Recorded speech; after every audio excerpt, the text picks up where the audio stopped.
महाशिवरात्री म्हणजे आमच्या गलीमध्ये ती कशी सेलिब्रेट करतात ते या व्हिडिओमध्ये मी तुम्हाला दाखवणार आहे। तर व्हिडिओ पूर्ण नक्की बघा आणि बघायला पहिले जर हा व्हिडिओ तुम्ही पहिल्यांदा बघत असणार, माझा व्हिडिओ पहिल्यांदा बघत असणार तर लाईक करून द्या, चॅनलवर नवीन असतात तर सबस्क्राईब करा आणि बेल आयकॉन पण दाबून द्या, कारण की येणारे व्हिडिओ डायरेक्ट तुम्हाला मेसेज येईल की वीर पाटीलने व्हिडिओ टाकला। तर चला आता बघा तुम्ही व्हिडिओ की आमच्या गल्लीमध्ये कसा महाशिवरात्री सेलिब्रेट केली जाते। तर चला, तर बघा भाऊ, आज होती शिवरात्री म्हणून सर्वांना शिवरात्री निमित्त सर्वांना खूप खूप शुभेच्छा। आणि पहिलं काम चालून गेलं होतं म्हणजे भंडारा वाटायचा आणि भंडाऱ्यामध्ये होतं साबुदाणे, लाडू, केळी आणि ह्या साईडला बघितलं तेव्हा यांचा टिक्का लावायचा कार्यक्रम इकडे चालू होता, कारण की शिवरात्री नंतर टिक्का सर्वांना लावतोय, ज्याने लावला डायरेक्ट धरायचा आणि डायरेक्ट टिक्का लावायचा त्यांना। आणि तिकडं मोक्षाची एंट्री गेली, डायरेक्ट पुरी टिक्का बिक्का लावून तो म्हणे भंडारा खातोय का म्हणे, मला पण घेऊन जास्त होतं, पण मी तर काय ऐकलं ना त्याचं। पण चेतन काका येऊन गेले तेवढ्यात, काय माहिती काय चालू होतं त्यांचं। आणि तेथूनच मी चालू केलं होतं महादेवाच्या आमच्या गलीच्या मंदिरामध्ये आणि तिकडे ना फुल डेकोरेशन वगैरे केलेलं होतं फुलांचं, फुग्यांचं। आणि मग काय तिकडे मी चालू केलं होतं मेन म्हणजे पाया पाडण्यासाठी गेलो होतो, मग पाया पाडून घेतले आणि तुम्हाला पण दाखवून दिलं की आमच्या गल्लीचे महादेवाचे मंदिर कसं आहे। आणि मग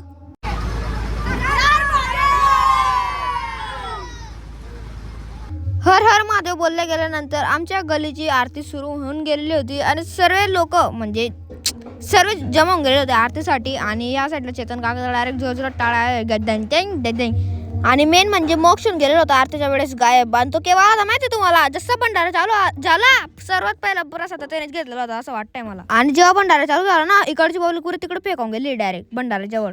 आणि तिकडे जण एक शो पण होऊन गेला होता, भंडारे खायचे आणि वाटायचे कमी, नाचायचे डायरेक्ट, इतके नाचायचे बाप, नाचून नाचून टाकायचे तरी नाचायचे अजून। मग जरा जेमतेम करून शांत झाले ते आणि इकडे प्रसादचं वाटप चालून गेलेलं होतं, दूधच्या प्रसाद द्यायचे, नाचायचे। आणि इकडे ह्या भाऊची डायरेक्ट सिनेमॅटोग्राफी चालू होऊन गेली, ती जिथं राहिलं तिथं डायरेक्ट मोबाईल काढायचा आणि सिनेमॅटिक काढायची। आणि गर्दी तर अशी व्हायची डायरेक्ट, जरा बी धक्का लागला डायरेक्ट साबुदाणा डोक्यावर पडून जातील अशी गर्दी होऊन गेली तिथे जमा। आता तुम्ही ना व्हिडिओ अंदाजा लावून किती गर्दी होती, पण नाचणार तर नाचतच होते भाऊ। आता सुरुवात झाली ती नाचायची, अजून तर पुढे बेकार बाकी नाचायचे कार्यक्रम। मग या साईडून निघलो डायरेक्ट मागच्या साईडला चाललो गेलो मी। भाऊ तिकडे दूधचा प्रसाद पित होता डायरेक्ट। आणि बघा सिनेमॅटिक आला भाऊ, या मोहित सिनेमॅटिक। आणि अर्ध्या तास वरून गेले तरी गर्दी काही कमी झालेली नव्हती। आणि जो पण दिसायचा ना, जोने तो डायरेक्ट दूधचा प्रसाद पाहिजे का काय आवडायचं काय माहिती, नाचायच्या दूधचा प्रसाद पाहिजे डायरेक्ट नाचायचा, बम बम बोले दिलगिराज बोले नाही हो, डोले डोले। आणि प्रसाद साठी गर्दी अशी होती ना, डायरेक्ट एक बी आवरावत नव्हतं। मग याच्यात 5 मिनिटानंतर असं काय होऊन गेलं तर आम्हाला काही वाटलं बी नाही। हा भाऊ त्याच्या दूधचा प्रसाद येत होता, जो छोटा मुलगा दूध नाही प्यायचा,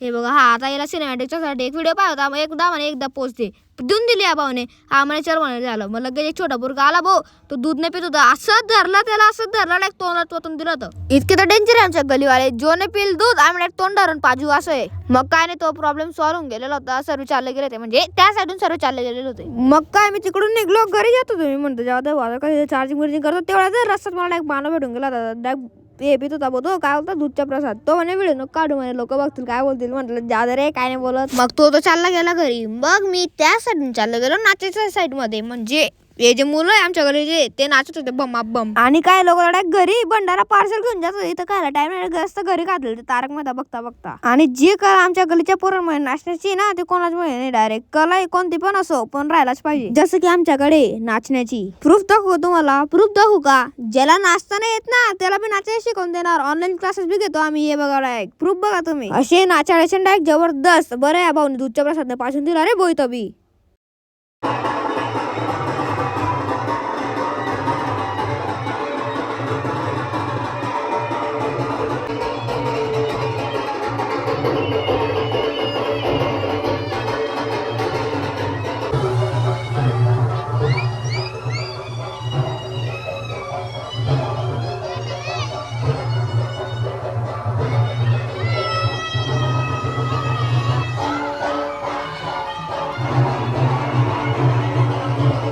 मग तो भाऊ साबुदाणे खात होता, मग माझ्या पण तोंडाला पाणी सुटायला लावून गेलं। मग मी पण घेतला भाऊ साबुदाणे, जात तुम्ही घरी माझ्या एकटा, पण रस्त्यात मला सापडून गेले चेतन काका आणि अंकित काका, डायरेक्ट भंडारा खात होते रे भाऊ इथं पण। मग काय नाही, मी नॉर्मली घरामध्ये घुसलो, मग माझी प्लेट खाली ठेवली आणि जसं बाजूला बघितलं होतं ऑलरेडी भंडारा आणून ठेवले होते मीतने आणि मोक्षने। आणि मग मी परत एकदा येऊन गेलो होतो बाहेर, म्हणजे यांच्या डान्स बघण्यासाठी नाही, व्हिडिओ शूट करण्यासाठी, कारण की सर्व गलीवाले आता नाचायला लावून गेलेले होते, भंडारा समाप्त होऊन गेलेला होता। भंडारा संपून तर गेला होता, पण खायच्या काम अजून काही संपलेलं नव्हतं।